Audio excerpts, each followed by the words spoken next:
layunin ng Diyos sa buhay mo? Amen? Sabi niya kanina dun sa 4:7, God gave you a gift. Amen? May kinalaman ang natural inclination at ability mo at spiritual gift mo sa layunin ni Lord sa buhay mo. Kailangan ito ay alamin mo. Amen?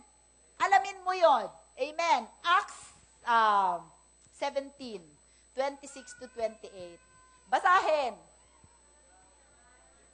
Ay, nako! Very good! Sabay-sabay. 1, 2, 3, go!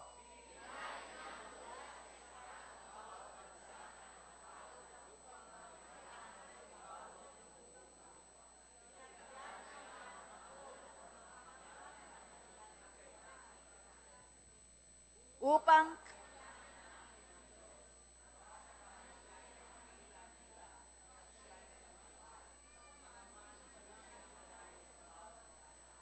naunawaan nyo?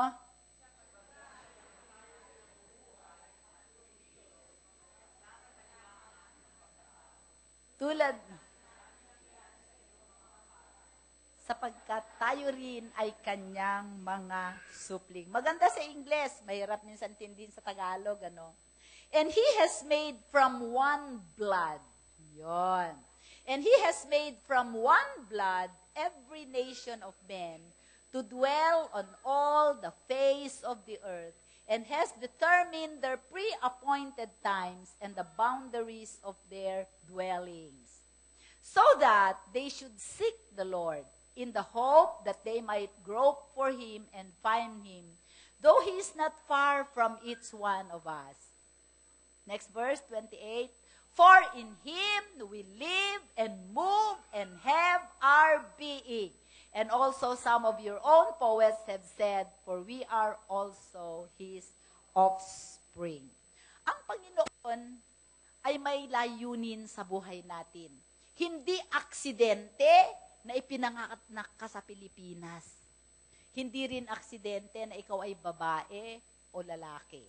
Ang aksidente kung ikaw ay Becky. Dahil hindi yon ang design ng Panginoon.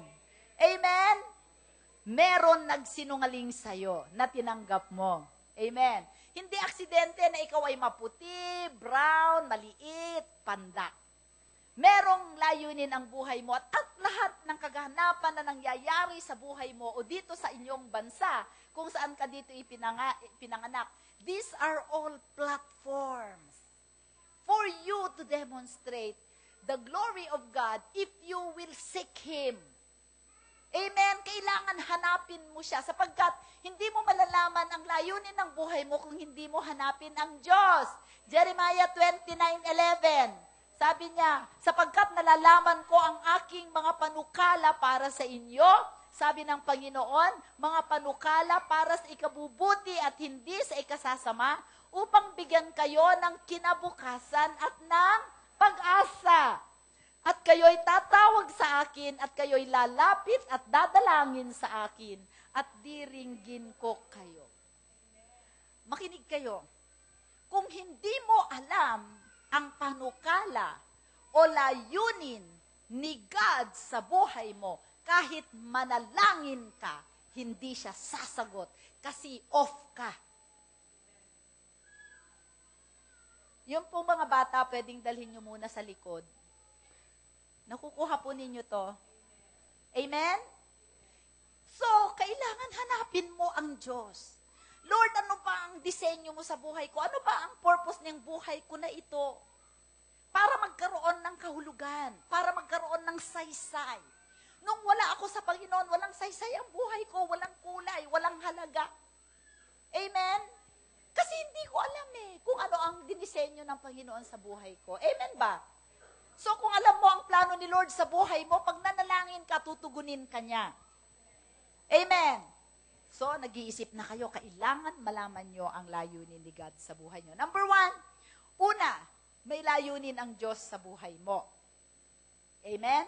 Pangalawa, ang layunin ng Diyos sa buhay mo, nasa isip niya bago ka pa ipanganak. Amen? Amen. Ang kaloob na tinanggap mo na meron ka. Natural giftings. Marunong kang sumayaw, marunong kang kumanta, magluto, magmekaniko, magkutingting, mga bayo, sumakay sa kalabaw, magsirko-sirko, di ba? Manahin ng damit. Yun ay mga natural abilities. Plus your spiritual gifts. Ito ang magsasabi kung ano ang purpose ng buhay mo. Your natural ability, your natural inclination. Some people are inclined to lead, like Moses. He was a born leader. Some people are inclined to worship, like David. Some people are inclined to speak, express their thoughts. Diba? Some people, they have a passion for something. Listen to me. Yung natural na ability mo, yung natural na inclination mo, yung personality mo, katulad ni Orly, extrovert. Yung iba, gusto lang nila, ayaw nila na nakikisama sa ibang tao. And your passion. Ano yung passion mo? It's the one thing, yung isang bagay na gustong-gusto mong gawin, na pagka ginagawa mo, sobra kang fulfilled, sobra kang masaya, at kahit hindi ka bayaran, okay na yung satisfaction. That is your passion. Amen? When your giftings and your natural talent and the needs of the world intersect and meet, there is your purpose. Nakuha mo? Halimbawa, marunong kang magluto. Saya-saya kang magluto, parang asawa ko. Para ma-perfect niya ang lechon, hindi baling araw-araw siya maglilechon. Hanggang matapos ang ika-20 lechon, na perfect niya ang lechon. Di ba yan? Sarap, the best lechon in the world. Avoda lechon. Pero alam mo yun, wala sa kanya yung ano, kasi meron siyang, ngayon, maraming matatakaw sa lechon. Isa na doon si Mayor.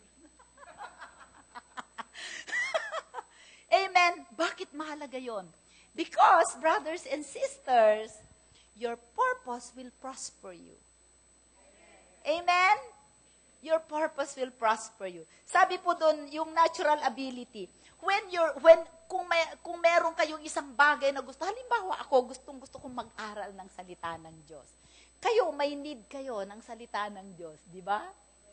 Di ba? So, nabe-bless ka, nabe-bless sila. Yan ang purpose ni Lord sa buhay mo. Halimbawa, ang passion ko ay tumulong sa mahirap.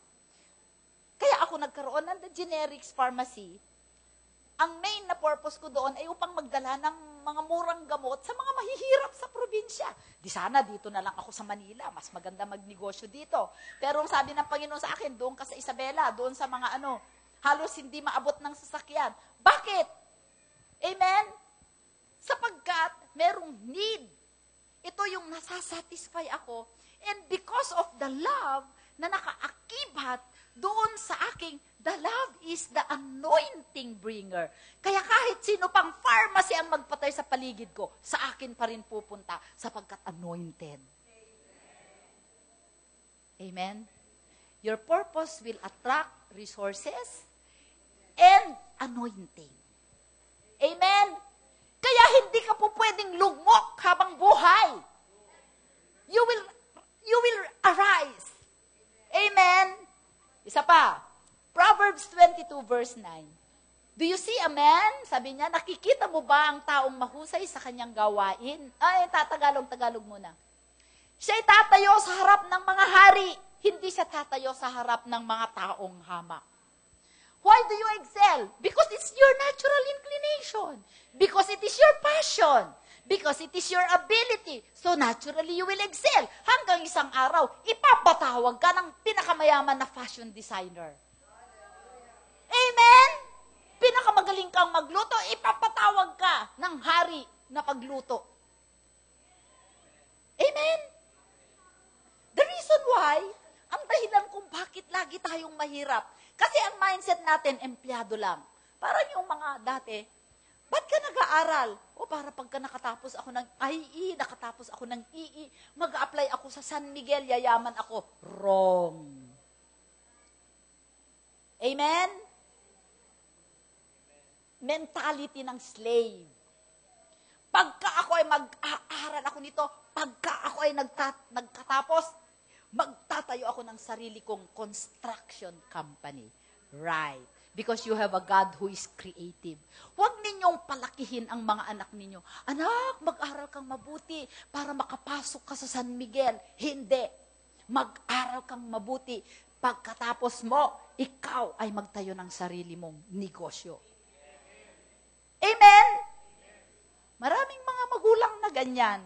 Praise the Lord, hindi ko pinalaki yung mga, sabi ni Mick, what do you want to be when you grow up? Nung una gusto niya waiter. Bata pa kasi, bakit? Maraming pagkain. Huwag niyo sabihin. Bandang huli, gusto niya maging engineer. Sabi ko sa kanya, you will not only be an engineer. Hindi ka lang magiging engineer, anak. You will be an engineer entrepreneur. I will be a farmer. You will not only be a farmer. You will be a farmer entrepreneur. Amen? Amen. So kung alam mo ang abilidad, purpose mo sa buhay, maswaswak mo. Okay. Isa pa, your giftings, your gift is your purpose or vocation. Kasi dun sa gifting, malalaman mo ang purpose ng life mo eh. Your purpose or vocation is calling out to you constantly. Amen? Halimbawa, meron ka talagang hilig. Kahit nagtapos ka ng ganito, kasi gusto ng magulang mo, ganito ang tapusin mo. Pero iba talaga yung hilig mo, magluto, maging chef. Kahit matapos mo yung engineering, kung hindi talaga yon ang design para sa iyo ni God, magiging chef ka kahit tapos ka na engineering. Tama? Sabi po dun sa Proverbs 1:24. Sige, sister. Proverbs 1:24. Because I have called you, doon sa NLT, wala ba? And you refuse. I have stretched out my hand and no one regarded. Sabi po doon sa New Living Translation, sapagkat ako'y tumatawag at kayo'y tumatanggi, inuunat ko ang aking kamay at walang nakikinig. Sa NLT, sabi niya, I called you so often, but you wouldn't come. I reached out to you, but you paid no attention. At yung iba sa atin, hindi natin kinukonsulta ang Panginoon, ang kinukonsulta natin tao. Kaya tayo ay nalulubak. Okay. Romans 11:29 sa English. Romans 11:29.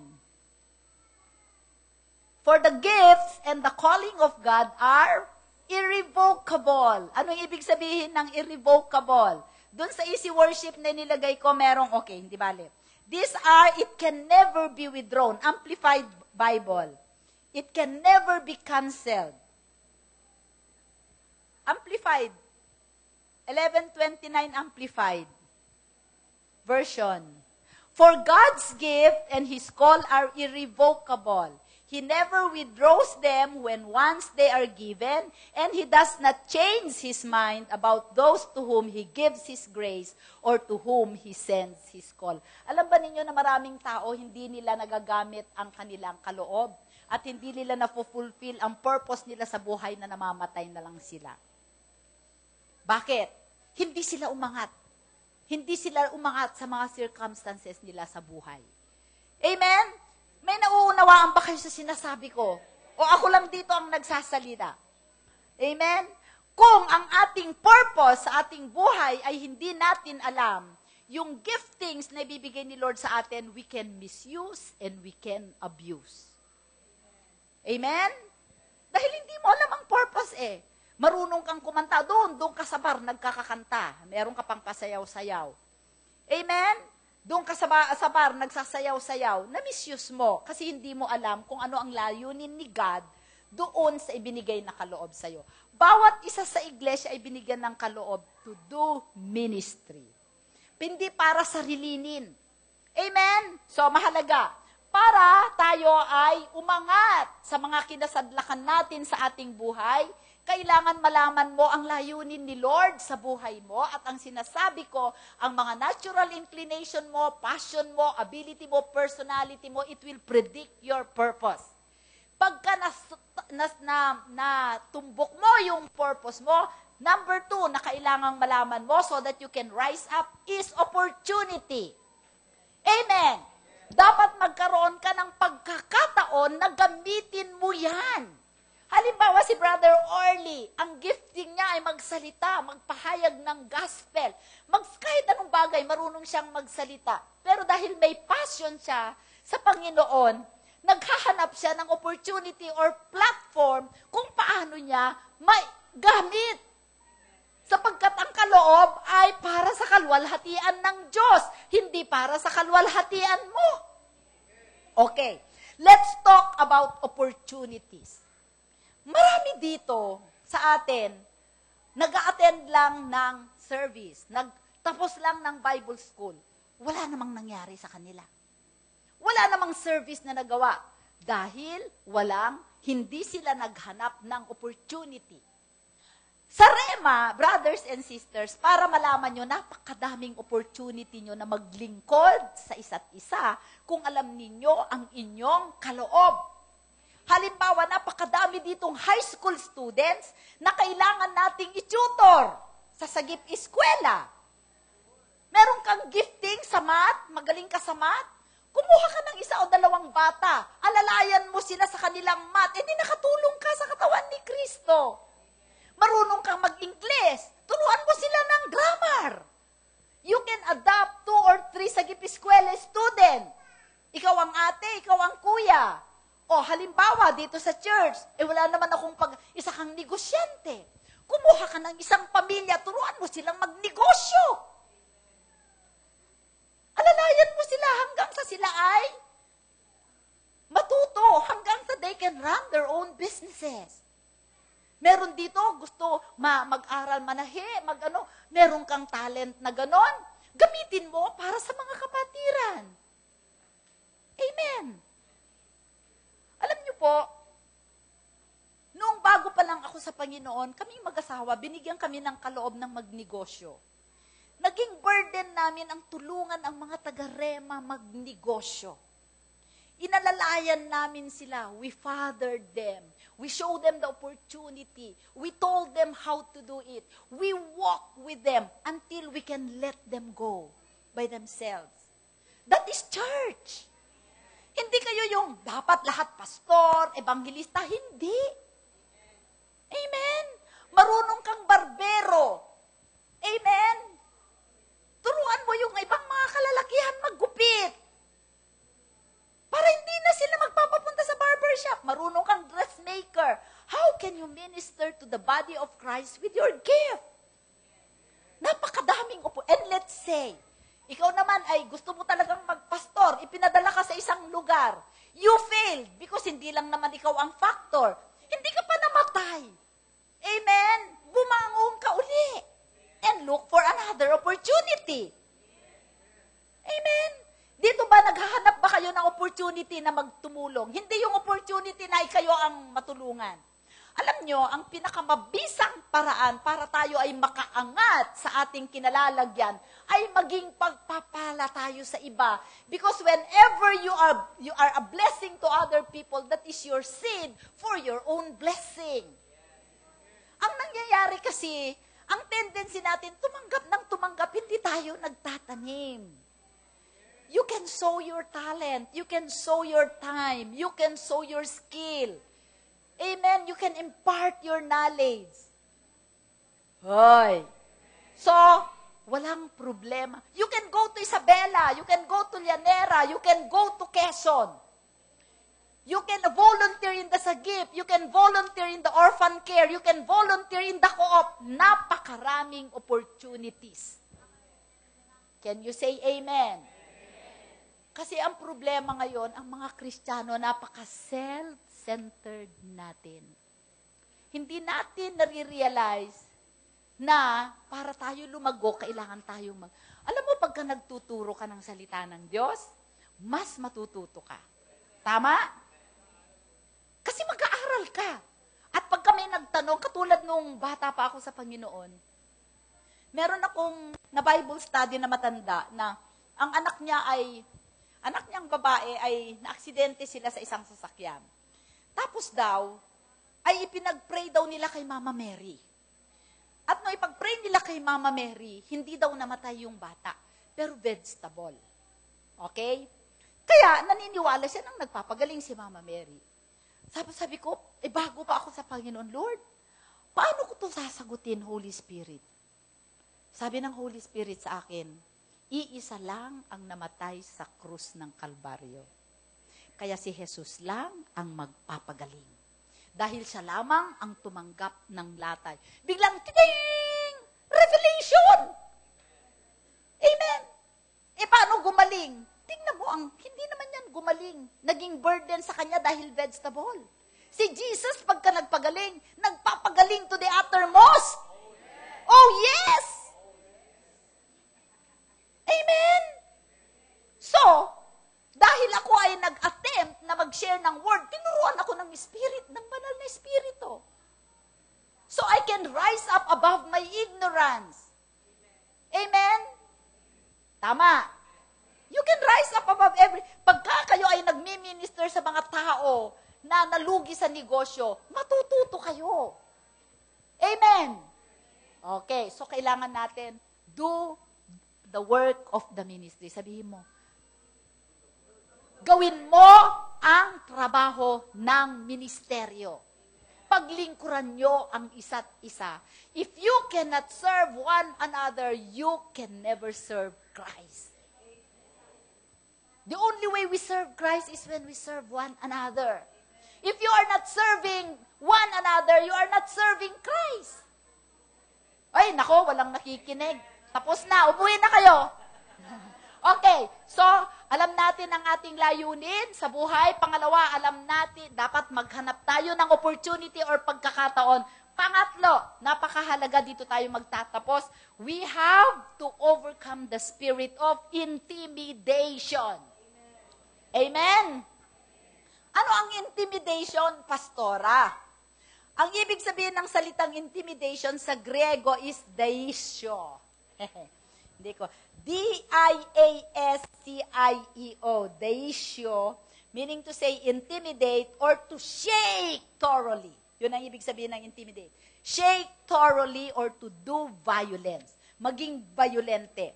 The spirit of intimidation is the spirit of the enemy. Okay? Itong espiritu na ito ay kaaway that stands before you and your future. Okay? Makinig kayo mga bata, walang magsasalita. Ako lang ang magsasalita, ha? Kung nandyan kayo, ako lang. Okay, kasi naaabala ako. Okay? So, this spirit stands before you and your future. Sabihin niya, hindi mo naman po pwedeng maabot yan kasi wala kang pinag-aralan. Di ba? Or, mga mayayaman lang na tao ang pwede dun. O kaya sasabihin niya, ang pandak mo matatangkad lang pwede. Di ba? Di ba? Oh. So, itong espiritu na ito, hahadlangan ka niya. So, mai-intimidate ka ngayon. Anong ibig sabihin ng intimidate? Magkakaroon ka ng takot, pag-aalinlangan, at ano pa? At hindi mo na itutuloy. Itong espiritu na ito, stop ka niya. Oo nga, wala nga naman pala sa lahi namin. Hindi ka rin magsasucceed sa negosyo. Bakit? Meron bang magaling na negosyante sa angkan ninyo? Wala naman na. Oh, di ba? This spirit will also stand between you and the call of God in your life. Halimbawa, parang itong espiritu na ito, minomonitor niya ang behavior mo. Binabantayan ka niya araw-araw. Pagka nakikita ka niya na mayroong umuusbong sa puso mo na gusto kong maglingkod kay God, gusto kong maging missionary, biglang susulpot itong espiritu na ito at sasabihin niya sa'yo, hindi ka karapat dapat. Hindi ka nag-Bible school. Di ba? Wala ka namang alam sa salita ng Diyos. Ang tamad mo pang mga ganito, di ba? At saka doon, mahirap doon, wala kang kakainin. At saka, hindi mo pwedeng iwanan ng nanay mo, hindi mo pwedeng iwanan ng mga kapatid mo, hindi mo pwedeng iwanan ng asawa mo. Di ba? Halimbawa, yung isang leader namin sa Isabela, teacher sa Isabela School of Arts and Trade, sabi niya, Pastora, 8 times na akong nag-teacher's board, hindi pa rin ako pumapasa. Sabi ko, ipanalangin mo sa Panginoon kung ano ang purpose mo sa buhay. Pero alam mo, ito yung grabe pagka nag-pray over siya ng may sakit, instant healing. May matanda doon na pinag-pray niya na walang paningin, nagkaroon ng paningin. Okay. So sabi ko, nung encounter, sabi ko, bago matapos tong encounter na to, malalaman mo kung anong panawagan mo. Isik mo si God. Doon sa encounter, nakita ko, nag-iiyak siya. Sabi ko, ano sabi ni Lord? Leave the school. Leave the school. Pero alam mo, kung ikaw kung merong espiritu ng intimidation, sasabihin ng ano to sa'yo, paano mo iwanan yun? Di wala ka nang hanap buhay. Di ba? Itong espiritu ng intimidation will paralyze you. It will make you stop. It will make you dead to the life of Christ in you. Napakatindi ng spirit at napakarami dito sa Rema, sa tingin ko ay may spirit of intimidation. And today is your freedom day. Amen. Hindi tayo dapat magpa-intimidate sa Diyos. Huwag kayong matakot mag-fail. Amen. Pagka may opportunity, may pagkakataon, go for it. Amen. Kung mag-fail ka, di nag-learn ka. Hindi po ba? So, napakahalaga, brothers and sisters, na hindi tayo magpa-intimidate sa dyablo. Itong espiritu ng intimidation, ganito it can stand also, siya ay pwede siyang tumayo sa pagitan mo at sa pagitan ng leader mo. Halimbawa sa inyo, sa mga cell leader nyo o sa ministry leader nyo. It can also stand between you and your pastor. Sasabihin mo, gusto ko sanang maglingkod, kaya lang parang hindi ko kaya yung ginagawa ni pastora. Wow. Ganon. O kaya, ito din yung espiritu na pwedeng isipin niya. Sabi ko, gusto ko sanang maging, mag-worship. Kaya lang, baka isipin nila na ambisyosa naman ako. Kasi magaganda ang mga nasa worship team. Yan. Mga pogi, di ba? Minsan, ito yung gusto ko sanang mag-pray. Kaya lang, napakagaling naman niyang mag-pray. Di ba? Nai-intimidate ka kasi magalang siyang mag-pray. Hindi mo alam na sa pagpe-pray niya, marami siyang pinagdaanan. Nag-aral siyang mag-pray. Yung iba sa atin, nai-intimidate tayo kasi hindi naman ako marunong mag-witness, hindi naman ako mag-share ng word. Hindi ka pala marunong, hindi mag-aral ka. Amen? Ba't ka nai-intimidate? Pwede ka namang mag-aral. Pwede nga sa internet mag-aral ka. Study to prove yourself, di ba? To show yourself. Ano nga yun? 2 Timothy 2:15. Study to prove thyself, acceptable. A minister who can rightly divide the word of truth. Di ba? Sabi doon, pag-aralan mo. Kung gusto mo, yes, a worker who does, be diligent to present yourself approved to God, a worker who does not need to be ashamed, rightly dividing the word of truth. Sabi niya sa King James.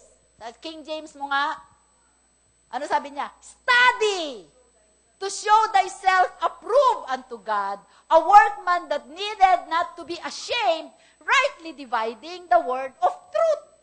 Kaya isipin mo, ikaw daw ang mag-e-exhort. Ayoko na mag-exhort. Kasi, ang iniisip niya, baka pagka nag-exhort ako, iisipin nila, ang yabang ko naman, ganito ang iniisip ni ganito tungkol sa akin. Ang iniisip mo, yung iniisip mo na iniisip nila tungkol sa'yo, ay hindi naman talaga yon ang iniisip nila tungkol sa'yo, iniisip mo lang yon tungkol sa'yo. Kaya ikaw ay nai-intimidate. Wala namang nag-iisip sa'yo, ayoko nang pumunta sa church kasi ang tagal-tagal ko nang pumunta doon. Isipin nila, sasabihin nila sa akin, ang tagal-tagal mo na, ba't ngayon ka lang dumating? Isipin nila, baka kung ano naman ay ganito iniisip nila tungkol sa akin. Ikaw lang ang nag-iisip noon. Walang taong nag-iisip ng iniisip mo, kundi ikaw lang. Kaya maraming, ayoko nang pumunta sa church kasi iniisip nila, kasi ako, kaya ako nawala sa ganito, wala ako sa ganyan, kasi akala nila meron akong ganito, pero ang totoong iniisip nila, hindi naman talaga gano'n iniisip ko. Iniisip mo lang yun. Diba? Kaya ang daming nawawala dahil sa akala. Ano yun? Spirit of intimidation. Minomonitor ka niya. Ano ang purpose niya? Para hindi ka kumilos sa ministry. To stop you, to paralyze you, so that you will not discover and confirm your purpose and your gifting, and you will not serve the body of Christ. Amen. At sa oras na ito, marami sa atin ang nai-intimidate. Hindi pa naman ako graduate ng high school. Ilang taong ka na ba, brother? 35. Buhay ka pa, meron ka pang pag-asa. Si Benny Eusebio, yung follow-up worker namin sa Isabela, grade 6 lang yun. Ilang taon na si Benny? 23 years old. Pero last year, dahil talagang gusto niyang maglingkod kay God, gusto niyang maging isang worker na hindi dapat ikahihiya. Nag-enroll siya ng first year high school. Nag-aral yun. Itong last month, kumuha siya ng test ng acceleration. Mantakin mo, pumasa. Kahapon na lamang ko, pumasa sa acceleration. Eh di fourth year high school na siya, pwede na siyang mag-Bible school. Amen? Bakit? Hindi siya nagpa-intimidate. Na 23 years old na siya, grade 6 lang natapos niya. Bakit? Nandun yung kanyang desire na maglingkod sa katawan ni Kristo. Amen. Sino dito ang nais makalaya sa spirit of intimidation? That makes you feel unworthy, unprepared. Amen? Unang-una, brothers and sisters, kailangan malaman mo ano ba ang purpose ng buhay mo. Sabi po sa Romans 8:26, di ba pagka may weakness ka, Romans 8:26, at gayon din naman, ang Espiritu ay tumutulong sa ating kahinaan. Amen? Kadalasan nai-intimidate tayo dahil alam natin ang kahinaan natin. Tama? Hindi ako marunong mag-Ingles. Hindi dire-diretso ang salita ko. Bulol ako. Mahiyain ako. Tama? Kaya hindi tayo nagagamit ng Panginoon. Sabi ng Biblia, the Holy Spirit helps us in our weakness. Amen. Siya ang tumutulong sa atin, si Meng. Hindi siya nakapag-aral. Pero dahil sa kahinaan niya, tinulungan siya ng banal na Espiritu. Pero huwag niyo siyang gagayahin. Amen. Mag-aral kayo. Amen. Okay. Romans 8:28. Ano sabi niya? Romans 8:28. At nalalaman natin na sa lahat ng mga bagay, ang Diyos ay gumagawa sa ikabubuti ng mga umiibig sa Kanya, sa kanila ng mga tinawag alinsunod sa Kanyang layunin. Amen? Naintindihan ba ninyo yan? All things work together for good to those who love the Lord and are called according to His purpose. Nandiyan na naman yung calling, nandiyan na naman yung purpose. Amen? Verse 29. Verse 29. For whom He foreknew, He also predestined to be conformed to the image of His Son, that He might be the firstborn among the dead. For whom He foreknew. Sino ba yung nakilala ng Diyos before the world began? Ikaw. He also predestined. Okay, basahin muna natin sa Tagalog nga muna. Sapagkat ang mga nakilala niya ng una pa, ay itinalaga naman niya na maging katulad sa larawan ng kanyang anak, upang siya ay maging panganay sa maraming magkakapatid. Next, at yaong mga itinalaga niya ay kanya namang tinawag. At ang mga tinawag niya ay itinuring niyang ganap. Amen! Kayo daw na tinawag ay itinuring ng Diyos na ganap. Ano yon? You were justified. Okay? At ang mga itinuring na ganap ay niluwalhati din naman niya. Those who are called are also justified, and those who are justified are also glorified. Okay, next. Ano nga ang ating sasabihin sa mga bagay na ito? Ano yung mga bagay na ito? Ano ang ating sasabihin sa mga bagay na ito? Na tayo ay tinawag, na tayo ay ginanap, na tayo ay glorify, na tayo ay pinili, na tayo ay ginawang santo. Ano ang masasabi mo na ikaw ay binigyan ng kaloob? Na ikaw ay binigyan ng layunin sa buhay? Ano ang masasabi mo sa lahat ng yan? Ano daw? Kung ang Diyos ay kakampi natin, sino ang laban sa atin? Yan daw ang sasabihin mo. And what can you say about all these things? If God is for us, who can be against us? Amen? Walang sinabi yung spirit of fear and intimidation because God is for us. Because we have been chosen, we have been called, we have been justified, we have been glorified. Amen? So pagka sinabi sa iyo ng spirit of intimidation, hindi mo yan kaya. Para lang yan sa mga may pinag-aralan. Sabihin mo, I can do all things in Christ that strengthens me. Amen? Hindi ka worthy. I am a new creation. I'm a brand new man. All things has passed away. Behold, the new has come. Amen? Maraming dyan. Magkakaroon ka ng ganito, ganyan. Pag sinabi ni Satanas, sabihin mo sa kanya, no weapon formed against me shall prosper. And every tongue that rises up against me in judgment, I will condemn. Because that is my heritage in the Lord. Amen? Ano pa? What can you say? Wala ka ng kulang. It's just you rising up above your circumstance. You have to choose to rise up. Piliin mong bumangon. Hindi mo pipiliin ng lugmok ako forever. Gusto mo bang nasa kalagayan na ganun? Hindi nakaka-glorify kay Jesus. Next. Siya, basahin, siya na hindi pinagkait ang kanyang sariling anak, kundi binigay dahil sa ating lahat. Bakit naman hindi niya ibibigay sa atin ng walang bayad ang lahat ng mga bagay? Hoy, gusto ko ang libre! Amen! Ibibigay niya sa atin ng walang bayad! Kalakasan, anointing, pabor, connection, hallelujah! Amen! Okay, next. Sino ang magsasakdal ng anuman laban sa mga pinili ng Diyos? Sino? Si Satanas? No way. Okay? Ang Diyos ang siyang umaaring ganap. At ikaw ay inaring ganap. Sino ang hahatol? Si Kristo Jesus na namatay? Oo, siyang muling binuhay mula sa mga matay, na siya rin nasa kanan ng Diyos, na siya rin namamagitan para sa atin. Amen? Sino ang makakapaghiwalay sa atin sa pag-ibig ni Kristo? Ang kahirapan ba? Uangat ka sa kahirapan. Ang kapighatian ba? Bibigyan ka ng kagalakan. Ang pag-uusig ba o taggutom? Bibigyan ka ng pagkain. O ang kahubaran ba? Bibigyan ka ng damit. O ang panganib o ang tabak? Mahihiwalay ka pa sa Diyos? Sabi niya. Next. 36.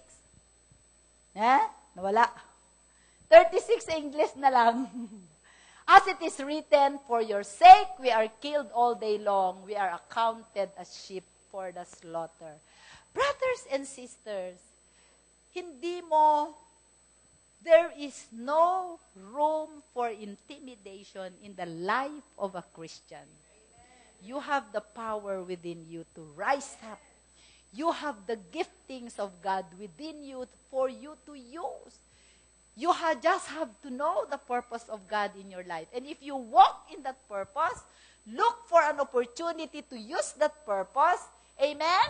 And overcome the spirit that tells you you can't do it. The spirit that tells you na hindi mo kaya. At sa hapon na ito, lahat ay makakalaya sa espiritong yan. Gusto yung lumaya? Tayo ay tumayo lahat sa pangalan ni Jesus. Hallelujah. Thank you, Lord. Hallelujah.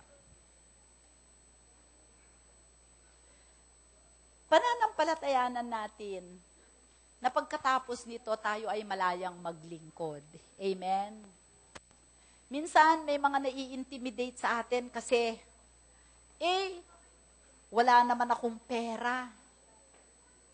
Kung nakikita mo yung mga naglilingkod dito, parang mayayaman sila. May mga pinag-aralan. Don't be intimidated. Amen? What God, kung sino ay tinawag ng Diyos, i-equip ng Diyos, isusupply ng Diyos. Ang rason kung bakit hindi dumadaloy sa atin ang pagpapala, kasi sa sarili lang natin ginagamit, hindi dumadaloy para sa ibang tao. Ngunit kung tayo ay gagawin ng Panginoon yung ating magsimula tayo sa mga spiritual things, not just skills, talents, time. Pagka nagsimula natin yun na impart sa iba and we minister to one another, the others will follow. Amen?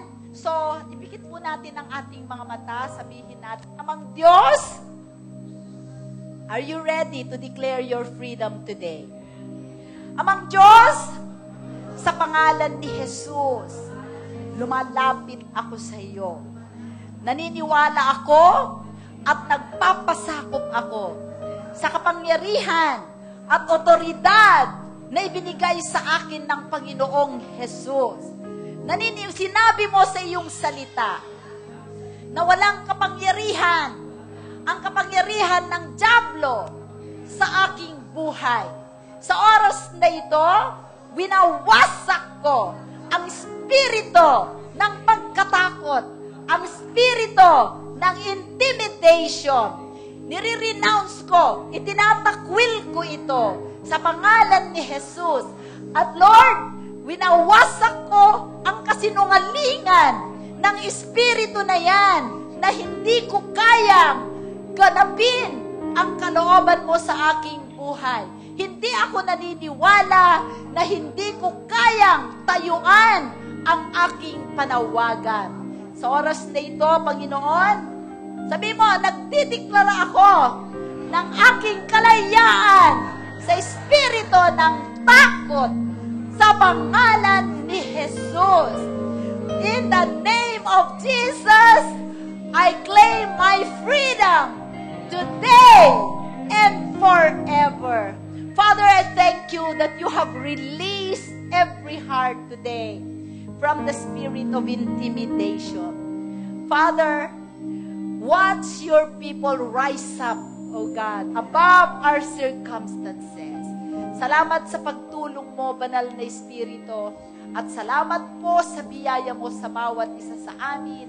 Bigyan mo kami ng matalimahing puso na pag nangusap ka sa amin, agad-agad kaming susunod sapagkat nananampalataya kami, ikaw ang magtuturo at ikaw ang gagabay sa amin. Salamat po sa ginawa mo. Salamat sa kalayaan namin sa hapong ito. Sabi mo, salamat sa kalayaan ko, Lord. Kalayaan sa kahirapan, kalayaan sa sakit, kalayaan sa walang kaalaman. Sa pangalan ni Jesus, tutugon ako sa panawagan mo. In Jesus' name, Amen. Palakpakan natin ang Panginoon.